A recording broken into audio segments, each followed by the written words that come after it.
ಹೂವು ಅರಳಿದಾಗ ಜೇನುನೊಣಗಳು ಕರೆಯದೆ ಬರುತ್ತವೆ.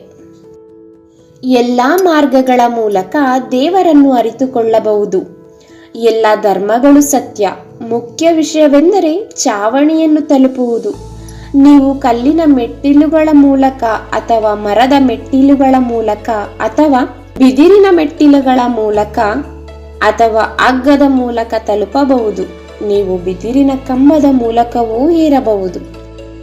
ದಂತಕಥೆಯ ಕಸ್ತೂರಿ ಜಿಂಕೆ ತನ್ನಿಂದ ಬರುವ ಪರಿಮಳದ ಮೂಲಕ್ಕಾಗಿ ಪ್ರಪಂಚದಾದ್ಯಂತ ಹುಡುಕುತ್ತದೆ.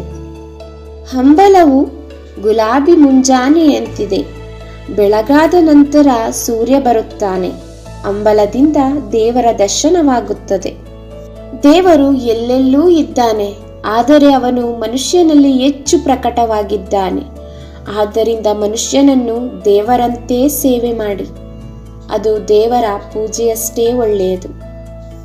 ಪ್ರೀತಿಯ ಮೂಲಕ ಒಬ್ಬನು ಸ್ವಾಭಾವಿಕವಾಗಿ ತ್ಯಜಿಸುವಿಕೆ ಮತ್ತು ತಾರತಮ್ಯವನ್ನು ಪಡೆಯುತ್ತಾನೆ. ಒಬ್ಬ ವ್ಯಕ್ತಿಯು ದೇವರ ಮೇಲೆ ಪ್ರೀತಿಯನ್ನು ಹೊಂದಿರುವಾಗ ಒಬ್ಬ ವ್ಯಕ್ತಿಯು ಹೆಂಡತಿ, ಮಕ್ಕಳು, ಸಂಬಂಧಿಕರು ಮತ್ತು ಸ್ನೇಹಿತರ ಮೇಲೆ ಯಾವುದೇ ದೈಹಿಕ ಆಕರ್ಷಣೆಯನ್ನು ಅನುಭವಿಸುವುದಿಲ್ಲ. ಒಬ್ಬರು ಅವರ ಬಗ್ಗೆ ಸಹಾನುಭೂತಿಯನ್ನು ಮಾತ್ರ ಉಳಿಸಿಕೊಳ್ಳುತ್ತಾರೆ. ನೀವು ಪೂರ್ವಕ್ಕೆ ಹೋಗಲು ಬಯಸಿದರೆ ಪಶ್ಚಿಮಕ್ಕೆ ಹೋಗಬೇಡಿ.